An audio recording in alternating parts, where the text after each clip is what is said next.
Shalom semuanya, kami dari kelompok 10 sebagai penanggap presentasi kelompok 9 mengenai pengaturan benar atas pengalaman kita akan Allah. Pengalaman akan Allah tidak dapat dilepaskan dari keterkaitan antara manusia dengan Allah. Pengalaman ini berasal dari dalam diri manusia yang memiliki hasrat untuk meningkatkan spiritualitas dalam pengenalan yang benar akan Allah. Setiap orang tentu memiliki pengalaman yang berbeda antara satu dengan yang lainnya. Namun, pengalaman religius bukanlah otoritas tertinggi dalam iman Kristen, melainkan sebuah percobaan pribadi yang dialami banyak orang, tetapi hanya sedikit yang menyadari serta mendalaminya. Memiliki banyak pengalaman spiritualitas juga tidak bisa dikatakan cukup untuk menjadi fondasi yang kokoh dalam kehidupan tanpa mengerti maknanya. Untuk itu, kita memerlukan suatu fondasi yang benar, yaitu firman Tuhan. Seperti yang dikatakan Paulus dalam 1 Korintus 12 ayat 3, "Karena aku akan meyakinkan kamu bahwa tidak ada seorang pun yang berkata-kata oleh Roh Allah dapat berkata, terkutuklah Yesus. Dan tidak ada seorang pun yang dapat mengaku Yesus adalah Tuhan selain oleh Roh Kudus." Dalam makalah ini kami akan memaparkan tanggapan terhadap presentasi kelompok 9 mengenai jalan kelima, pengaturan benar atas pengalaman kita dengan Allah dan menghubungkannya dengan tipe-tipe disiplin spiritualitas melalui keempat tokoh antara lain Julian dari Norwich, George Fox, John Wesley, dan Friedrich Schleiermacher. Julian adalah seorang petapa perempuan yang kesehariannya adalah berdoa dan merenung segala sesuatu tentang Allah serta memberikan bimbingan rohani bagi yang memerlukan. Ia lahir di Norwich sesaat setelah wabah hitam melanda Eropa termasuk Inggris. Julian menulis sebuah buku yang di dalamnya terdapat 16 pengalaman religiusnya dan itu yang membuatnya mengerti akan Allah dan realitasnya. Adapun 16 penglihatan tersebut ialah yang pertama, Julian melihat darah menetes dari mahkota duri Yesus. Yang kedua, melihat wajah Yesus disalib berubah warna. Yang ketiga, Julian sekejap melihat Allah. Yang keempat, Julian melihat darah mengalir dari luka-luka tubuh Kristus dan kemudian lenyap. Yang kelima, Allah memperlihatkan bahwa penderitaan Kristus mengalahkan si jahat. Yang keenam, kemudian Allah berterima kasih kepada Julian. Yang ketujuh, Allah memberikan Julian pengalaman suka dan duka secara bergantian. Yang kedelapan, Julian melihat tubuh Kristus mengering. Yang kesembilan, Yesus menegaskan kesukaannya menderita untuk Julian. Yang kesepuluh, Yesus memperlihatkan kepada Julian hatinya di dalam rusuk-rusuknya. Yang kesebelas, Yesus mengizinkan Julian untuk meninggikan Maria. Yang kedua belas, Allah menyatakan dirinya dalam kemuliaan. Yang ke-13, Allah menjelaskan walaupun ada penderitaan, semuanya akan berakhir baik. Yang ke-14, Allah memberitahukan bahwa ia mendengar semua doa Julian. Yang ke-15, Allah memberikan pahala untuk setiap penderitaan yang dialami Julian. Dan yang terakhir, yang ke-16, Allah memperlihatkan bahwa Yesus ada di dalam dia. Pengaruh dari 16 penglihatan ini begitu besar bagi kita yang membacanya, karena dengan membaca dan memahami ke-16 penglihatan Julian, kita semakin belajar dan mampu menolak yang jahat dan mendekat kepada Allah. Ke-16 penglihatan Julian juga menolong kita untuk menyadari bahwa Allah itu ada, Allah itu dekat, dan ia menyatakan dirinya kepada kita dalam proses kehidupan serta pengalaman iman kita. Tokoh yang kedua, George Fox. George Fox lahir di desa kecil bernama Fanny Drayton di Leicestershire, Inggris. Ia tumbuh dalam gereja Inggris juga, namun berbagai pengaruh religius dan politik membawa ia dalam berbagai pertanyaan religius yang tidak dapat terjawab sampai ia mendapat pengalaman dramatis akan Kristus. Fox memberikan 7 langkah dasar untuk mengerti pengalaman kita akan Allah. Yang pertama, mengalami Allah. George Fox menekankan pentingnya mengalami hadirat Allah secara nyata. Yang kedua, mengerti pengalaman kita, di mana Fox mencocokkan pengalamannya dengan isi Alkitab. Hal ini terlihat dalam jurnalnya yang banyak mengutip tentang isi Alkitab. Yang ketiga, senantiasa bertumbuh. Unsur ketiga dari Fox ini diambil dari kehidupan Rasul Paulus. yang berani untuk mengenal Allah secara langsung melalui pengalamannya sendiri. Yang keempat, pentingnya Yesus, di mana Fox mengidentifikasikan Kristus sebagai guru satu-satunya yang membawa wawasan. Yang kelima, peran penderitaan, di mana masuk ke dalam penderitaan Yesus dan mengerti pengalaman penderitaan kita dalam hubungan dengan Kristus. Yang keenam, gereja sejati. Fox menganjurkan persekutuan iman yang baru dan utuh yang didasari kasih persaudaraan untuk Kristus. Poin yang terakhir itu teman-teman tentang kasih yang murni kepada Allah. Di sini dimaksudkan bahwa kesadaran tentang semua pengalaman dan wawasan ini memimpin kita kepada kasih yang murni kepada Allah. Selanjutnya, John Wesley, peran pengalaman religius kita.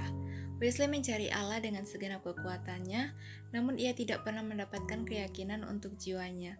Seiring berjalannya waktu dan dengan disiplin yang keras, maka usaha untuk mencari keyakinan itu terjawab saat ia berjumpa dengan Kristus dalam pertemuan kaum Moravian di London Selatan. Wesley mendefinisikan relasi kita dengan Allah bertumpu pada pengalaman yang dirasakan dari Roh Kudus dalam kehidupan kita sebagai orang beriman. Wesley menyatakan bahwa persekutuan kita dengan Allah merupakan suatu pengalaman yang dapat diketahui dengan pengujian dan eksperimen. Segi 4 pemahaman Wesleyan. Wesley percaya bahwa semua pengetahuan akan Allah tidak tertampung dalam Alkitab. Meski Alkitab adalah sumber pengetahuan utama kita akan Allah, kita memiliki sumber-sumber lainnya yaitu tradisi, akal budi, dan pengalaman. Yang pertama ada Alkitab. Untuk mengerti Alkitab secara tepat, penting untuk membacanya dalam 3 tingkatan, yaitu membaca Alkitab secara harfiah, menghargai nuansa-nuansa Alkitab, dan membaca dalam percakapan dengan Alkitab sendiri. Yang kedua, tradisi. Kehadiran para orang kudus di dalam gereja sangat penting untuk membentengi relevansi tradisi sambil mereka memaparkan pengertian tentang pribadi dan karya Yesus sepanjang sejarah. Yang ketiga, akal budi. Dengan memasukkan akal budi, Wesley memperlihatkan keperluan untuk kita memiliki refleksi teologis yang benar. Yang keempat, peran pengalaman religius. Pengalaman kita akan Allah menentukan dalam mengokohkan ajaran Alkitab. Pengalaman religius adalah suatu pengetahuan yang tak terlihat atau batinia yang mengesahkan kebenaran Alkitab dengan menggabungkan pengalaman indera persepsi dan observasi kodrati lalu menatanya sehingga dapat menyerap realitas secara akurat dan mengenali hadirat Allah. Segi 4 pemahaman Wesley adalah cara Wesley untuk mematakan tanduk-tanduk dilema yang menggantung tentang otoritas religius. Wesley dengan bijak mempertemukan keempat sumber otoritas ini sebagai suatu tindakan dalam rangka menyeimbangkan secara hati-hati, yaitu dengan menekankan keutamaan Alkitab dan dukungan kesaksian tradisi, akal budi, serta pengalaman. Wesley memberikan uraian terbaik tentang pentingnya kombinasi sumber-sumber tersebut untuk otoritas religius. Kesanggupan unik Wesley mampu membawa orang-orang ke dalam persekutuan yang mengasihi dan mengembangkan akuntabilitas yang menopang pertumbuhan. Yang keempat, Friedrich Schleiermacher. Friedrich dikenal sebagai seorang bapak teologi modern. Pada saat ia dilahirkan, terjadi sebuah gejolak serius di mana kekristenan mengalami kemerosotan dalam perkembangannya. Hal tersebut terus terjadi hingga Friedrich tumbuh dewasa dan mengalami kematian religius. Di tengah situasi ini, Friedrich menangkap kehausan vital persekutuannya dengan Allah dengan menuliskan pengalaman religiusnya. Ia menyusun pemikirannya ke dalam 5 pidato terpisah yang masing-masing mengkomunikasikan vitalitas pengalaman Kristen yang ia percaya akan Allah. Pidato pertama dan kedua bersifat pendahuluan atau fondasi bagi pemikiran utama Friedrich. Pidato yang ketiga, ia memberikan garis besar tentang tujuan utama dan pengalaman religius diharuskan untuk setiap orang yang percaya dan beriman. Pidato yang keempat, melihat peran kumpulan religius dalam menolong dan memberi pengertian tentang kita akan Allah. Friedrich juga membuat sebuah pembelaan terhadap pentingnya gereja yang sejati itu. Dan pidato yang kelimanya ia memfokuskan peran komunitas ataupun kumpulan orang beriman, Frederick memberikan garis besar tentang bagaimana pengalaman spiritualitas mengambil peran dalam berbagai bentuk khusus. Kemudian pada akhirnya Frederick mendukung penuh mengenai keunggulan kekristenan di atas semua agama lain, karena kekristenan memberikan penjelasan yang sangat jelas dan dapat dipahami dan dimengerti dalam peran pengalaman kita akan Allah. Banyak pemikiran telah memandang usaha sistematik ini sebagai salah satu klasik sejati dari teologi Kristen. Dalam hal demikian, ia dapat dianggap sebagai wakil klasik dari usaha modern untuk mendamaikan ilmu dan filsafat dengan agama dan teologi. Frederick juga berusaha memberikan ruang untuk iman Kristen dalam modernitas. Kritik kami terhadap makalah dan video presentasi kelompok 9 sebagai berikut. Pertama, dalam kesimpulan akhir makalah, seharusnya yang menjadi kesimpulan adalah keseluruhan dari materi yang meliputi keempat tokoh. Mungkin apa yang menjadi persamaan dari keempat tokoh atau hal-hal apa saja secara keseluruhan yang bisa dipetik dari tokoh-tokoh tersebut.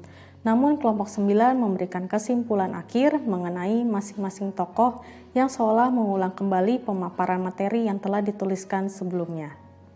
Kedua, bahasa yang digunakan dalam penulisan makalah adalah bahasa buku.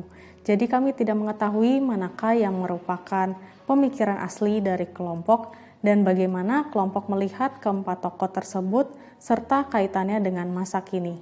Seharusnya kelompok memaparkannya menggunakan bahasa dari apa yang dipahami oleh kelompok sendiri. Ketiga, dalam materi tokoh Julian, ia memiliki 16 penglihatan yang tidak dijabarkan oleh kelompok dalam makalah. Padahal penjabaran tersebut penting dan membantu kita untuk memahami penglihatan-penglihatan Julian. Dan yang terakhir, untuk teknis pengumpulan makalah dan video sangat mengalami keterlambatan. Seharusnya hal ini tidak terjadi karena berulang kali dosen dan asdos sudah mengingatkan tentang batas waktu pengumpulan. Kami memahami bahwa kelompok pasti memiliki alasan sehingga terlambat. Namun apapun bentuk alasan dan tantangan yang dialami kelompok seharusnya tidak menjadi penghalang untuk bisa mengumpulkan tugas tepat waktu. Pertanyaan yang pertama, pada penglihatan Juliana yang ke-8, menurut kelompok, surga seperti apa yang ingin dilihat Juliana dalam diri Yesus Kristus? Dan apa yang membedakan Yesus dan surga yang ingin dilihat Juliana pertama kali? Yang kedua, dalam refleksi dan respon John Wesley sangat ingin mencari Allah, dan ia bertemu dengan Kristus yang hidup dalam pertemuan di London. Dalam hal ini, apa yang dimaksud dengan Kristus yang hidup? Yang ketiga, Wesley menyatakan bahwa inti agama didukung oleh pengalaman yang batiniah tentang Allah secara langsung tanpa perantara. Jelaskan menurut kelompok pengalaman seperti apakah itu? Yang keempat, dipaparkan sekitar tahun 529 Benediktin pertama dibuka, menandai pergeseran penting yang menguasai dunia Kristen. Pergeseran ini membawa pengaruh pada pengertian George Fox. Jelaskan yang dimaksud dari pergeseran penting dan pengaruh terhadap pengertian George Fox. Yang kelima, melihat relevansi dan realitas manusia di masa sekarang, apakah mungkin jika kita meragukan penglihatan-penglihatan yang dipaparkan oleh Julian? Pertanyaan yang terakhir adalah, apa yang menyebabkan Friedrich Schleiermacher mendukung adanya keunggulan kekristenan di atas agama-agama lain? Keempat tokoh tersebut mengajarkan kepada kita semua tentang disiplin spiritualitas. Julian dari Norwich dengan ke-16 penglihatannya, George Fox dengan 7 persekutuan dengan Allah, John Wesley dengan segi 4 Wesleyan, dan Friedrich Schleiermacher dengan karya On Religion yang dijabarkan dalam 5 pidatonya. Keempat tokoh tersebut sepakat dan memandang bahwa pengalaman iman secara pribadi bersama Allah merupakan modal utama untuk bisa mengalami relasi yang intim bersama dengan Allah. Relasi tersebut kemudian membuat mereka memiliki pengetahuan yang baru dan pengenalan yang lebih mendalam tentang Allah. Inilah yang dimaksud dengan disiplin spiritualitas. Disiplin spiritualitas dapat kita lakukan dengan berbagai cara seperti berdoa, membaca Alkitab, bermeditasi, dan belajar memaknai pengalaman kita sebagai orang beriman secara terus-menerus dan berkesinambungan. Artinya bahwa untuk bisa mengalami kedekatan dengan Dia yang kita imani, membutuhkan usaha kita dengan konsisten dan tidak bisa terjadi secara instan. Akhirnya, baik Julian, Fox, Wesley, dan Schleiermacher adalah tokoh-tokoh yang luar biasa dan berkontribusi besar dalam mengajarkan disiplin spiritualitas kepada kita.